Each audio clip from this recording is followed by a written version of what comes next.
Shalom pendengar yang dikasihi Tuhan dimanapun Anda berada. Sesaat lagi Anda akan menikmati siaran tunda ibadah World Revival Center, ibadah kebangunan rohani yang diadakan setiap hari Kamis jam 18.30 bertempat di BTC Ruang Balarea.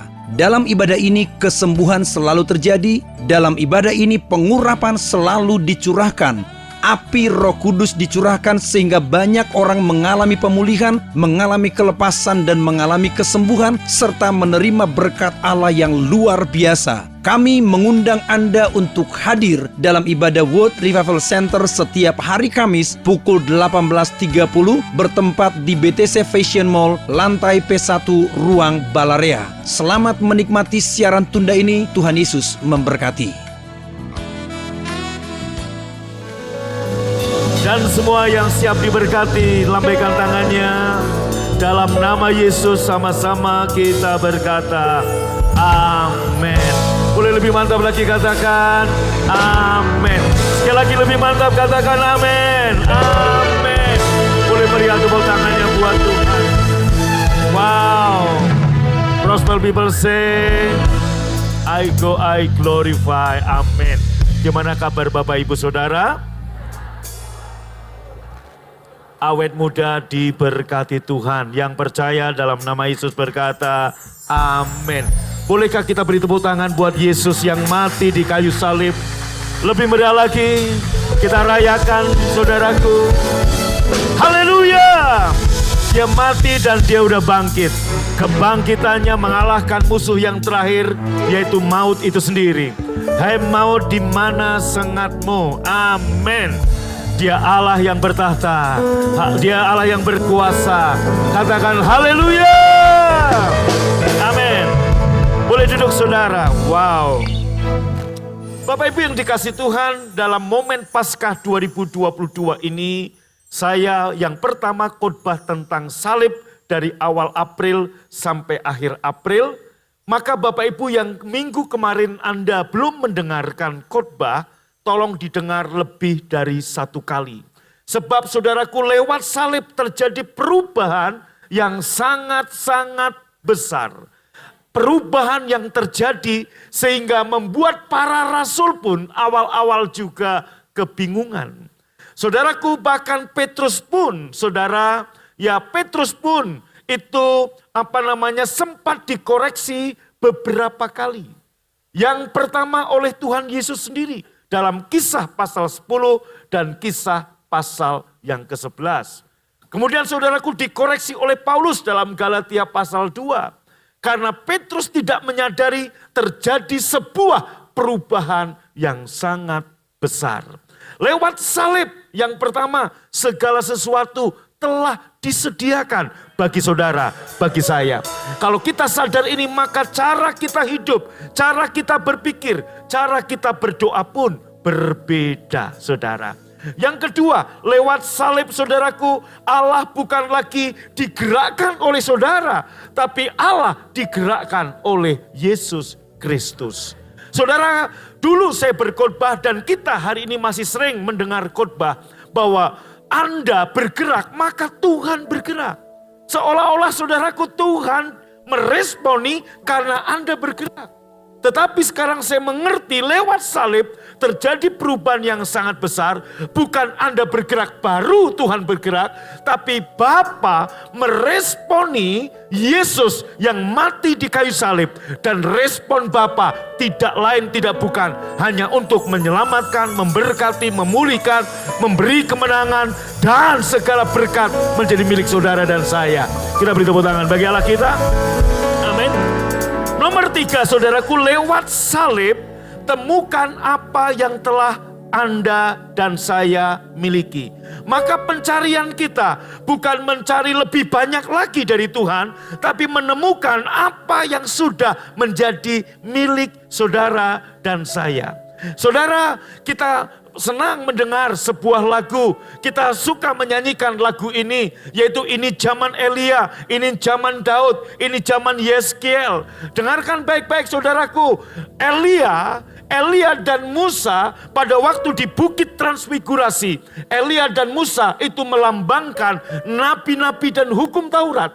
Saat kemuliaan Tuhan turun, Elia dan Musa sudah tidak ada. Yang ada tinggal Yesus seorang diri. Artinya sekarang bukan lagi zaman Elia, bukan zaman Yeskiel, bukan zaman Daud, zaman Yesus Kristus bersama dengan saudara dan saya.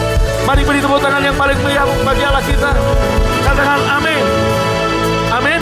Dan yang keempat saudaraku yaitu apa? Hukum Taurat telah digenapi.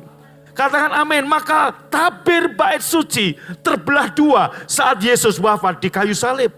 Maka saudara, Allah bukan lagi tinggal di langit dan kita di bumi. Kita nggak bisa menyentuh dia, kita nggak bisa menghampiri dia. Tetapi ketika salib, kematian Yesus itu membuat tabir terbelah. Allah bukan lagi tinggal di tempat di mana kita nggak bisa menghampiri, tapi dia menjadikan tubuhmu tempat kediaman Allah. Christ in you.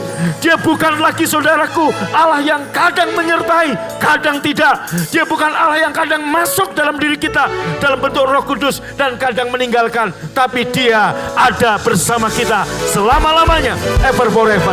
Beri tepuk tangan yang paling meriah, katakan amin.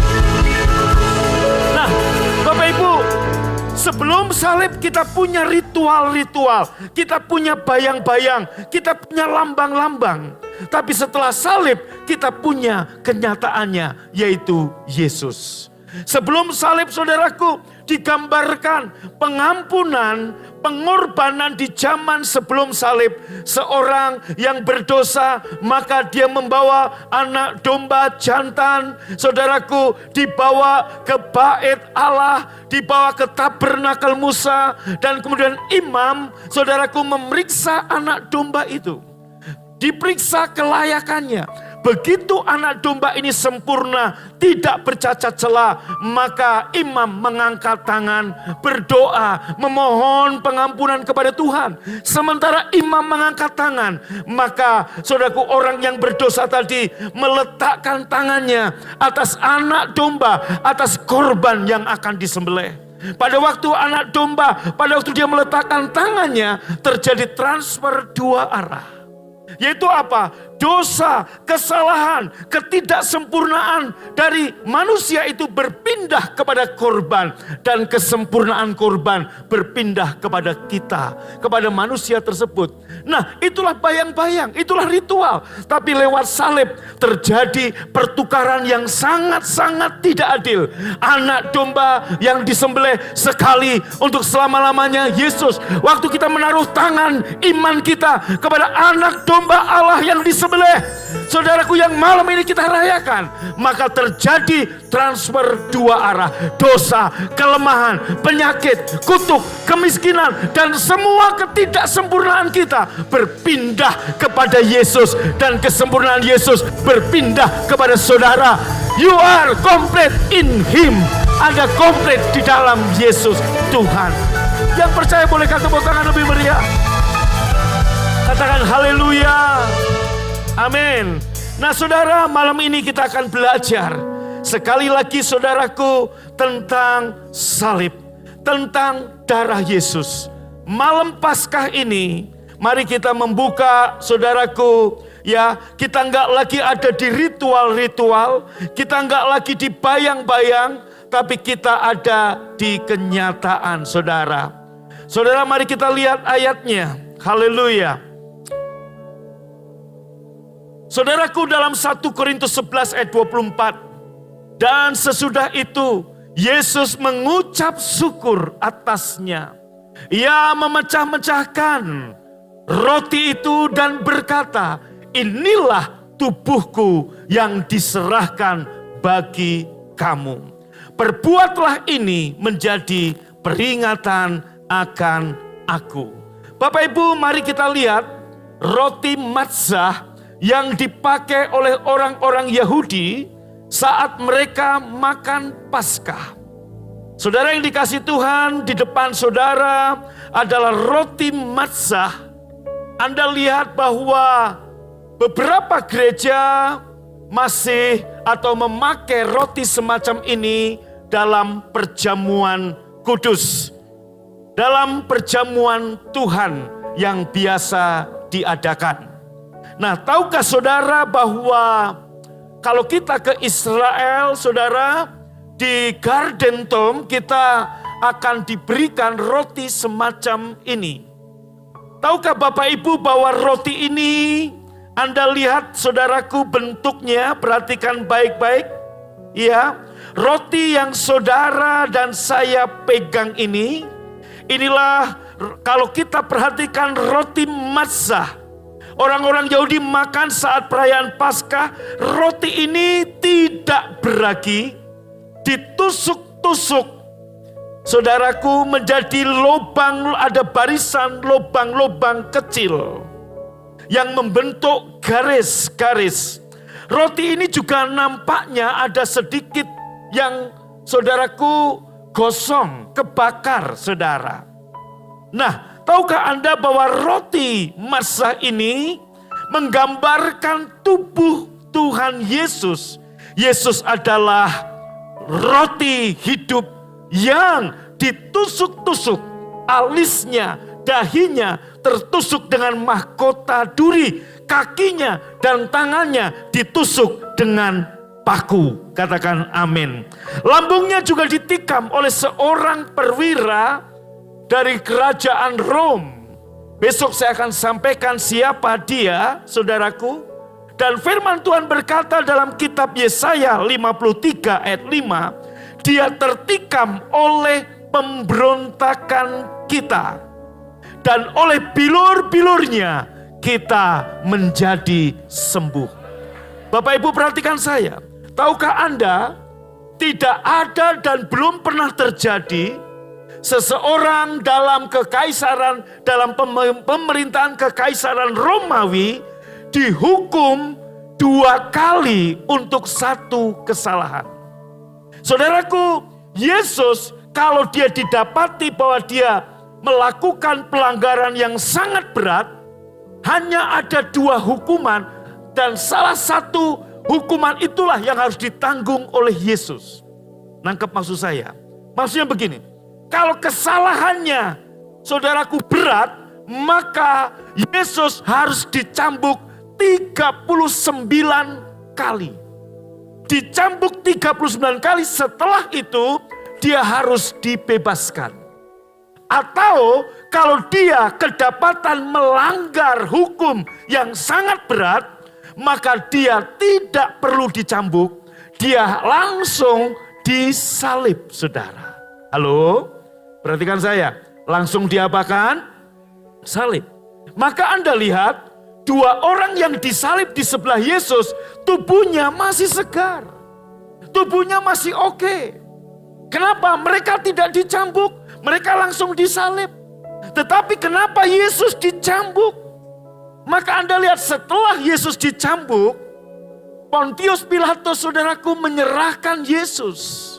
Dan ingin membebaskan Yesus. Karena apa? Yesus sudah dihukum yang pertama, yaitu cambuk. Tetapi saudaraku, orang-orang Yahudi berteriak, salibkan dia, salibkan dia, salibkan dia. Maka saudaraku setelah dicambuk, maka Anda lihat saudaraku dicambuk, ya semua bagian punggung, kulit terkelupas. Dan kemudian dia harus memikul salib. Yang lain kuat, Yesus terjatuh berkali-kali di Via Dolorosa. Kenapa Bapak Ibu? Dia harus menghadapi 2 kali hukuman. Pontius Pilatus secara hukum Romawi, dia harus membebaskan sebab Yesus sudah dicambuk. Kenapa? Ternyata saudaraku, kalau Yesus langsung dihukum mati, dia hanya menyelamatkan saudara di akhirat sana. Tapi Yesus dicambuk, menderita, dibuat terluka, dibuat hancur. Bahkan saudaraku, muka enggak berbentuk manusia. Ludah, aib, noda, semua ditimpakan pada Yesus. Untuk apa? Dia bukan hanya menyelamatkan saudara di akhirat sana.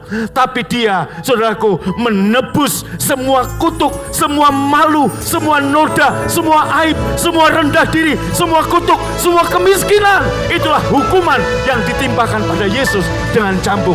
Maka hari ini, Bapak Ibu Saudaraku, dengarkan baik-baik. kita bisa berdiri dan kita berkata di dalam nama Yesus, aku layak untuk hidup dalam kesehatan ilahi karena aku punya hak yang Yesus bayar dengan darah oleh bilur-bilurnya.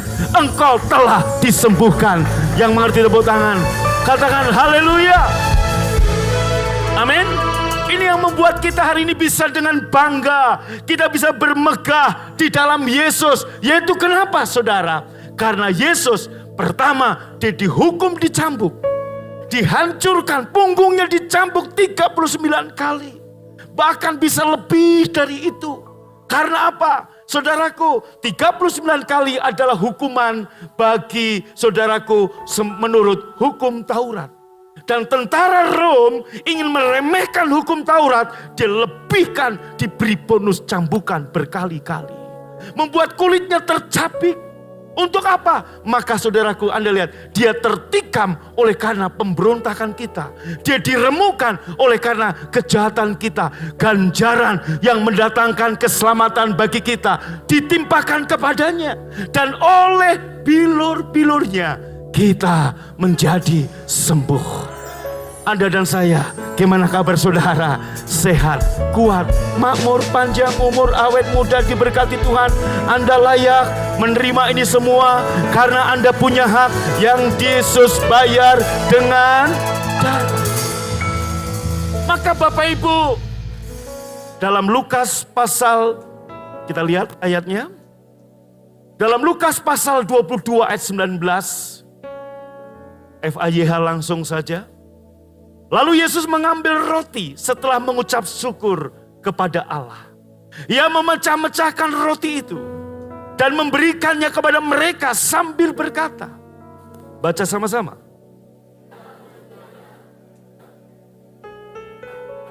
Makanlah, lebih keras, sebagai peringatan akan daku. Artinya saudaraku, saya memberi kepada Anda satu gambar, tolong kembali roti matzah. Ditusuk-tusuk. Saudaraku, ini menggambarkan tubuh Yesus yang ditusuk-tusuk, alisnya, jidatnya tertusuk dengan mahkota duri. Tangan dan kakinya tertusuk dengan paku. Saudaraku, dia tertikam karena pemberontakan kita, lambungnya ditikam.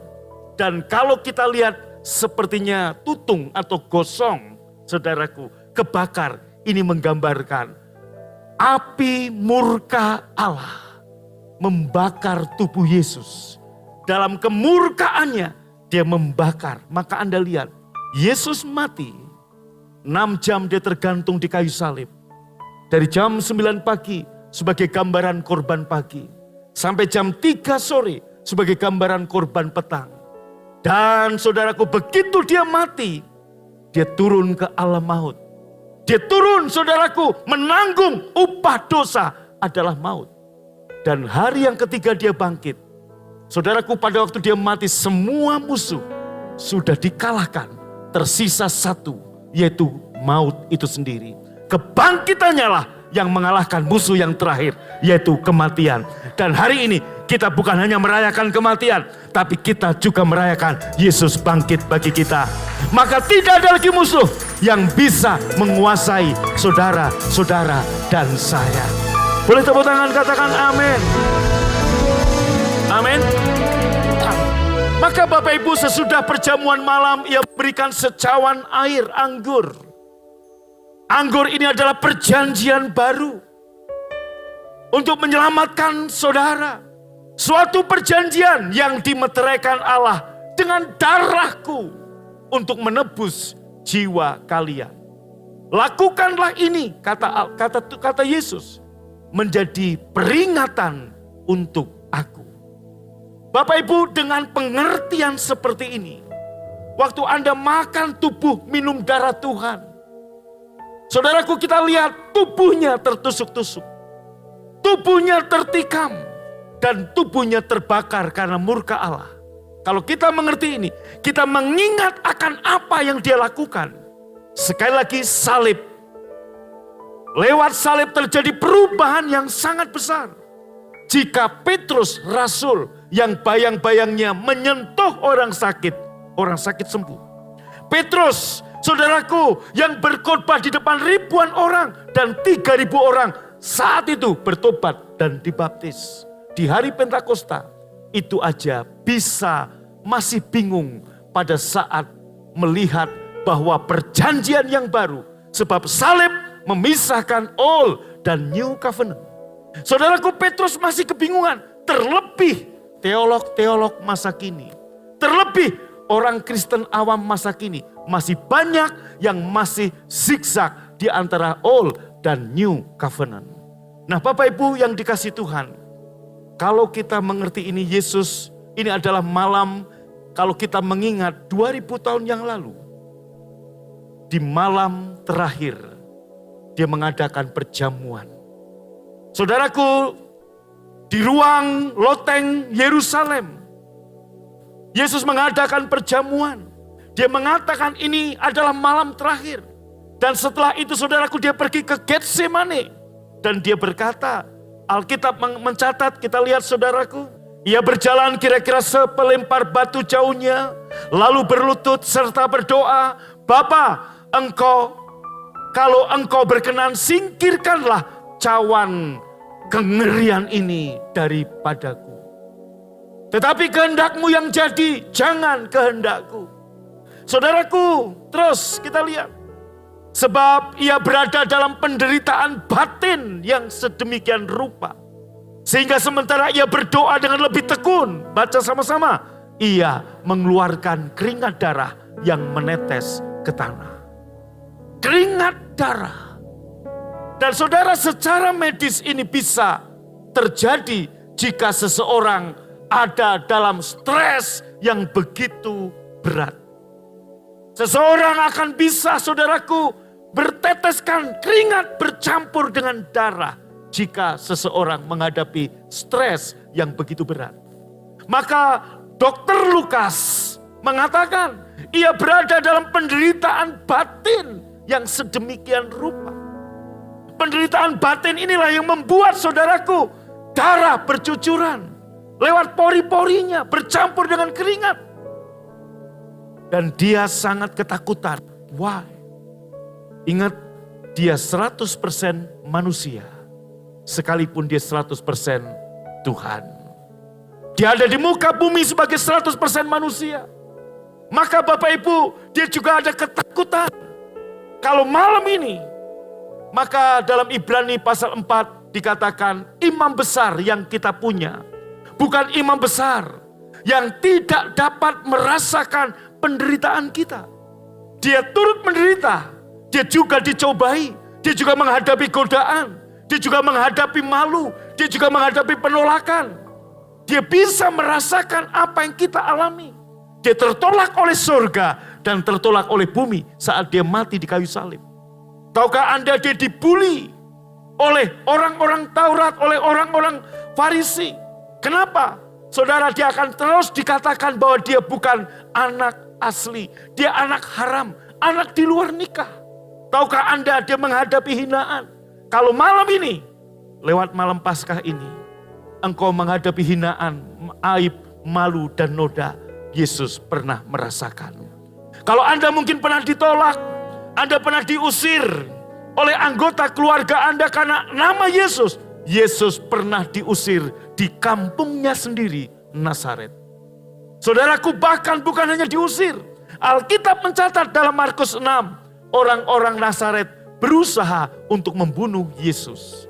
Selain menolak, mengusir, dia juga mau membunuh Yesus. Tahukah Anda, dia juga difitnah, dia juga mengalami, saudaraku, cemoohan. Dia ngadapin itu semua. Maka imam besar perantara perjanjian baru, namanya Yesus, pernah menghadapi semua situasi, kondisi yang pernah Anda dan saya alami. Katakan amin. Nah, saudaraku, hal yang terakhir, yaitu penderitaan batin yang begitu rupa, yang membuat dia sampai stres berat. Mungkin orang berkata, Pak, kenapa sampai keluar darah? Karena dia tahu, dia akan mati besok. Murid-muridnya tidak tahu, maka murid-muridnya tertidur. Maka Yesus membangunkan Petrus, Yohanes, Yakobus, tidakkah engkau sanggup berjaga-jaga 1 jam? Berjaga-jagalah dengan aku. Saudaraku, malaikat memberikan kekuatan kepada Yesus. Karena apa? Orang-orang, yaitu soko guru. Orang-orang yang akan menjadi soko guru jemaat. Petrus, Yohanes, Yakobus. Bahkan Yohanes yang pernah berkata, murid yang paling dikasihi itu pun tertidur.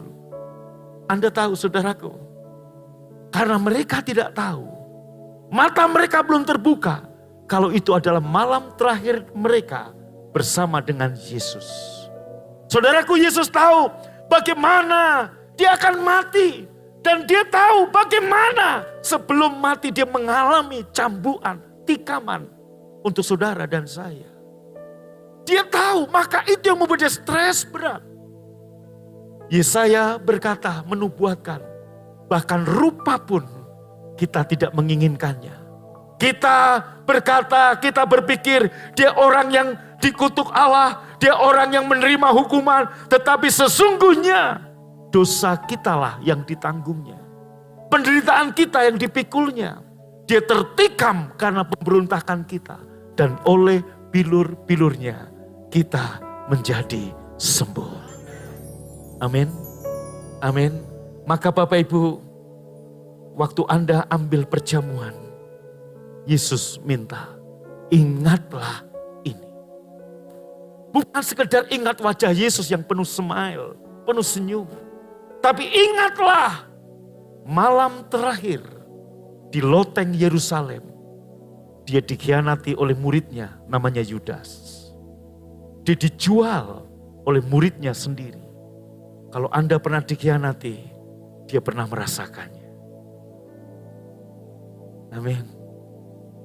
Dia ngajak berdoa. Dari 12 murid, dia sangat percaya dengan 3 orang ini. Petrus, Yohanes, Yakobus. Berjaga-jagalah dengan aku 1 jam saja. Yesus ambil sepelempar batu jauhnya. Dia berdoa. Saking ketakutan, keringat bercampur dengan darah. Saat dia kembali ke murid-muridnya, dia berpikir murid-muridnya sedang nyanyi, saudaraku. Glory, glory, haleluya. Taunya muridnya. Saudaraku, sedang nyanyi bersaut-sautan, dengkur dengan suara 1, suara 2, dan suara 3. Mengecewakan. Betul. Tapi siapakah itu? Anda, dan saya. Kitalah orangnya. Saudara, Tuhan mau. Maka Bapak Ibu, kita lihat kitab Keluaran pasal 12. Inilah gambaran, inilah bayang-bayang, inilah lambang. Dan sekarang kita bukan tinggal, kita bukan hidup di ritual, di lambang, di bayang-bayang. Tapi kita after salib. Orang Old Covenant beriman akan apa yang Tuhan akan lakukan bagi kita. Mereka imannya menengok ke depan, melihat ke depan akan karya Yesus yang akan Yesus lakukan. Tapi kita sekarang udah di perjanjian baru. Tuhan bilang, setiap kali kamu makan roti dan minum cawan ini, ingatlah akan salib. Lihatlah di situ. Lihatlah, maka lewat salib terjadi perubahan yang sangat-sangat besar. Yang pertama, segala sesuatu telah disediakan bagi engkau. Yang kedua, Allah bergerak bukan karena engkau bergerak lebih dulu. Tapi Allah bergerak lewat salib Yesus. Allah meresponi ketaatan Yesus. Sekarang yang Bapa perhitungkan bukan ketaatan kita yang kadang taat, kadang tidak. Tapi Bapa memperhitungkan ketaatan Yesus untuk saudara dan saya. Bolehkah kita beri kemuliaan, tepuk tangan bagi Allah kita. Haleluya. Maka orang-orang dalam perjanjian lama Old Covenant, mereka berharap akan masa depan yang penuh harapan. Tetapi kita orang-orang dalam perjanjian baru, Tuhan lewat salib, Tuhan sudah memberikan masa depan. Bukan penuh harapan, penuh kemuliaan. Hidupmu penuh kemuliaan Allah. Yang mengerti tepuk tangan katakan amin. Maka Bapak Ibu dalam Keluaran pasal 12 ayat 13. Inilah gambaran, inilah bayang-bayang, inilah Paskah pertama. di kitab Perjanjian Lama. Saudara, dan darah itu menjadi tanda bagimu pada rumah-rumah di mana kamu tinggal. Apabila aku melihat darah itu, maka aku akan lewat. Maka disebut Paskah, Pesak, dilewat, saudara. Anda dilewat dari kematian, Anda dilewat dari neraka, Anda dilewat dari penghukuman. Jadi, baca sama-sama, 1, 2, 3. Yang keras, 2, 3. Jadi tidak akan ada tulah kemusnahan di tengah-tengah kamu apabila aku menghukum tanah Mesir. Bapak, Ibu, Saudara, lihat baik-baik. Bangsa Israel 430 tahun jadi bangsa budak. Menderita. Mengalami kerugian. Sebab apa? Apapun usahanya, yang terbaik diambil oleh Mesir. Mengalami, saudaraku, kekurangan gizi. Mereka jadi bangsa budak. Enggak salah aja mandor Mesir mencari-cari kesalahan. Dan pinggang mereka, saudaraku, selalu sakit. Sebab makanan mereka adalah semangka, bawang, ketimun, bonteng, dan sebagainya. Mereka harus membungkuk untuk mengambilnya. Dan saat mereka membungkuk, kadangkala mandor Mesir mencambuk mereka. Mereka menjadi budak rodi. Membangun kuburan-kuburan bangsawan-bangsawan Mesir. Maka Anda lihat, di Mesir sampai hari ini masih ditemukan ribuan piramid. Tahukah Anda, dari yang kecil sampai yang besar, piramid adalah kuburan orang-orang Mesir. Semakin besar piramid, semakin mulia yang mati di situ, saudara. Maka Firaun yang terbesar, dia akan bangun lebih besar. Dan tahukah Anda, ada 3 piramid yang besar yang tersisa di, saudaraku, daerah Giza dekat Kairo, Mesir. Tahukah Anda, batu yang paling ringan di piramid itu beratnya 2 ton. Itu yang paling ringan. Ribuan tahun yang lalu bagaimana, teknologi macam apa yang mengangkat batu-batu itu sampai menjadi piramid? Jika bukan budak-budak Israel. Maka, saudaraku, tubuh mereka, asupan gizi yang kurang, membuat penyakit TBC. Saudaraku, pinggang mereka, kemudian saudaraku, debu, dan sebagainya, membuat mereka sangat-sangat miskin, menderita.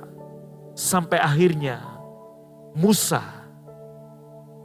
menggambarkan Yesus datang untuk membebaskan bangsa Israel dengan 9 tulah. Tulah pertama, tulah kedua, tulah ketiga. Firaun tetap tidak membebaskan bangsa budak ini. Apa yang tidak bisa dilakukan oleh 9 tulah, bisa dilakukan oleh darah.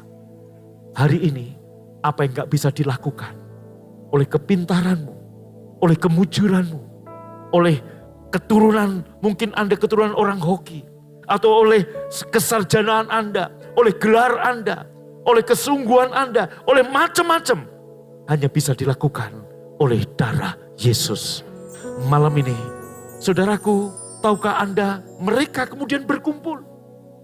Dan saudaraku, gak ada syarat lain. Apa yang mereka lakukan?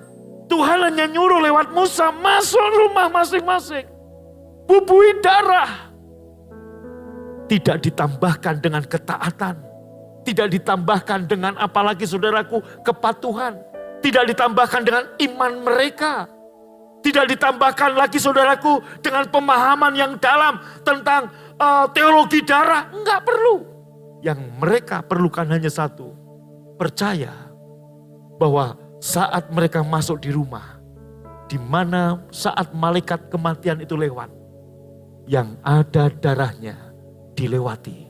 Hal yang sama, kita ada di masa yang sukar 2 tahun ini. Ada krisis, ada kematian, pandemi ini. Tapi engkau yang percaya, memperkatakan darah. Dengarkan baik-baik, Tuhan meluputkan Anda dari kemusnahan, dari pandemi, dari krisis. Buktinya sampai hari ini kita sehat, kuat, makmur, panjang umur, awet muda, diberkati Tuhan. Percayalah, inilah yang disebut iman darah. Iman darah. Katakan amin. Saudara, tahukah Anda ada perbedaan, saudaraku, kadar kepercayaan orang-orang Israel? Tentunya mereka belum punya kitab. Mereka hanya percaya dari mulut ke mulut bahwa pemimpin mereka Musa mengatakan, masuklah ke rumah, sembelihlah anak domba jantan. Dan kemudian saudaraku, olahlah, bakar, panggang, dan semua tubuh dari korban itu nggak boleh tersisa sampai besok pagi.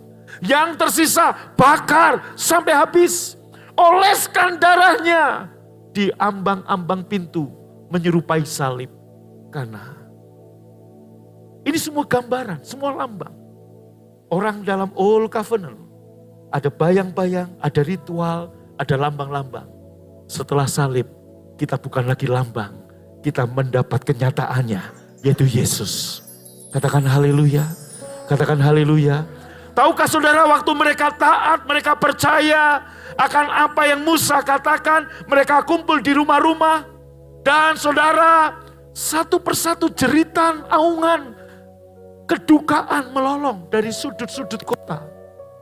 Satu rumah, wah, nangis. Sebab anak yang sulung mati. Tentunya ada orang yang bicara. Akankah Tuhan meluputkan kita? Ada yang mungkin saudaraku masih bimbang apa benar Tuhan akan meluputkan kita.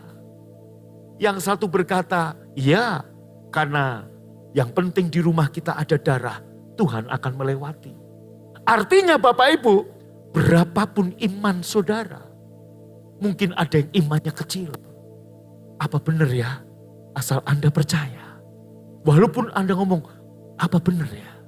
Kita mendengar sudut sana, sudut sini. Roh maut bergentayangan dalam 2 tahun ini. Kebangkrutan bergentayangan dalam 2 tahun ini. Penyakit bergentayangan dalam 2 tahun ini. Mungkin Anda berkata imanku kurang. Atau saudaraku, asal kamu begini, Tuhan gak menambah dengan persyaratan. Asal kamu percaya dengan darah. Tuhan meluputkannya. Dan setiap orang yang makan Paskah, makan Paskah, malam itu untuk pertama dan terakhir, seluruh bagian tubuh dari korban boleh dimakan. Yang sakit ginjal, dengan pengertian ini, dia makan ginjal anak domba. Yang sakit paru-paru, dia makan paru-paru anak domba setelah dibakar, dipanggang. Yang sakit bagian rahim, dia makan rahim anak domba. Dengar wanita-wanita, malam ini saya berdoa buat saudara. Kutuk Hawa gak lagi berkuasa atasmu. Kutuk apa? Kutuk Hawa. Kutuk sakit saat melahirkan. Kutuk sakit saat datang bulan. Kutuk ada miom, ada kista, ada apapun. Makan rahim anak domba. Waktu Anda makan tubuh Yesus, ingatlah tubuhnya tercapik-capik, ditusuk, dibakar untuk Anda dan saya. Kenapa saudaraku? Ini bukan kebetulan. Seperti saya katakan, ini semua ritual, bayang, dan lambang. Yesuslah penggenapannya. Kenapa? Lihat baik-baik. Ayat terakhir ini saudaraku, dengar. Yesus disalibkan di Golgota, Bukit Tengkorak. Golgota ada di sebelah utara Yerusalem. Sebab dari utaralah musuh-musuh Israel menyerang Yerusalem. Dari utaralah kejahatan itu masuk. Utara menurut Alkitab, kitab Perjanjian Lama, lambang dari kejahatan. Maka imam menyembelih korban di sebelah utara mezbah. Lalu menyiramkan darahnya pada mezbah sekelilingnya. Yesus mati, saudaraku, di Bukit Golgota di sebelah utara Yerusalem. Untuk apa? Menghentikan kejahatan. Apa itu kejahatan? Musuh-musuh, kemiskinan, penyakit, kebangkrutan, dan sebagainya. Lewat salib Yesus, kematian Yesus di kayu salib, semua kejahatan dalam hidup kita dihentikan. Sehingga Anda dan saya mengalami kebaikan Tuhan. Boleh bangkit berdiri saudara. Tepuk tangan paling meriah buat Tuhan. Haleluya. Sekali lagi angkat tanganmu. Naikkan pujian ini sungguh besar. Besar pengorbananmu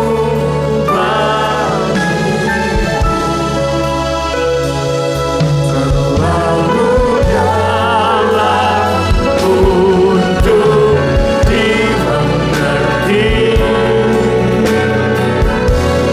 Sungguh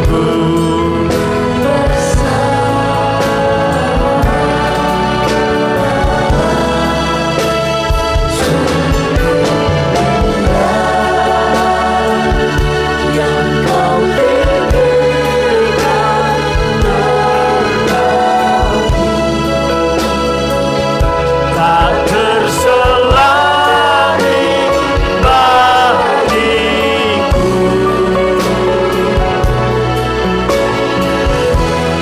Sungguh indah. Boleh sekali lagi katakan.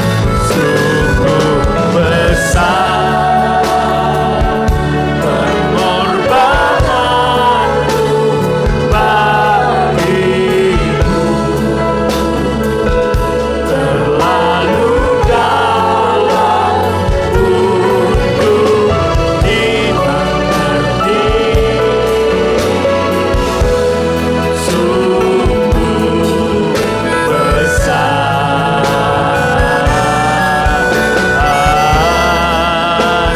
sungguh indah yang kau pikirkan tentangku. Tak terselami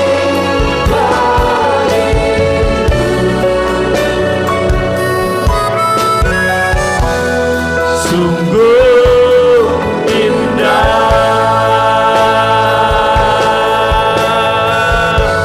sungguh indah,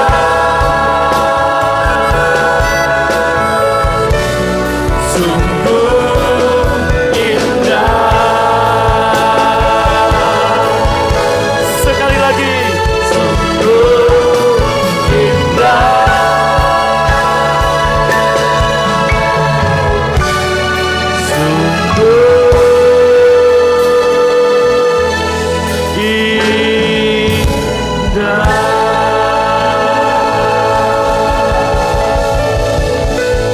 Somebody shout haleluya.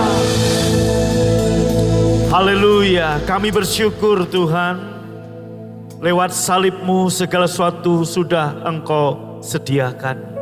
Kami bersyukur lewat salib-Mu Bapa bergerak untuk kami. Kami bersyukur lewat salib-Mu kami menemukan apa yang sudah Bapa sediakan. Dan lewat salib-Mu hukum Taurat telah digenapi. Sehingga tidak ada tuntutan lagi buat kami. Kami sudah dibebaskan dari kutuk hukum Taurat. Terima kasih Bapa. Ini bukan lagi zaman Elia, bukan lagi zaman Musa, bukan lagi zaman para nabi, tapi ini zaman Yesus Kristus. Terima kasih untuk malam ini, malam Paskah. Darah-Mu membebaskan kami. Kami punya hak yang dibayar dengan darah Yesus. Sebagai tanda hormat, tanda syukur kami beribadah menyembah Engkau dengan harta kami. Berkati semua tangan yang memberi, yang menabur 30, 60, 100 kali ganda. Dan sebelum kami pulang, kami juga terima berkat Tuhan. Buka hati, angkat tanganmu. Tuhan memberkatimu dan melindungimu. Tuhan menyinarimu dengan wajahnya serta memberimu kasih karunia. Tuhan menghadapkan wajahnya kepadamu dan memberimu damai sejahtera. Pulanglah kekasih-kekasih Tuhan dan terimalah berkat yang berlimpah-limpah dari Bapa di surga, cinta kasih dari Tuhan Yesus, dan persekutuan yang manis dari Roh Kudus menyertai, memberkati saudara dari sekarang sampai selama-lamanya. Yang percaya dan diberkati berkata amin. Tepuk tangan buat Tuhan, amin. Anda baru saja mengikuti cuplikan siaran tunda ibadah World Revival Center yang terjadi di hari Kamis jauh lebih dahsyat dari apa yang Anda dengar. Oleh karena itu, kami mengundang Anda untuk hadir dalam ibadah World Revival Center setiap hari Kamis bertempat di BTC Fashion Mall, lantai P1 Ruang Balarea pukul 18.30. Dan bagi Anda yang rindu didoakan, SMS kami di 0818218737. Untuk informasi hubungi 6126088. Tuhan Yesus memberkati.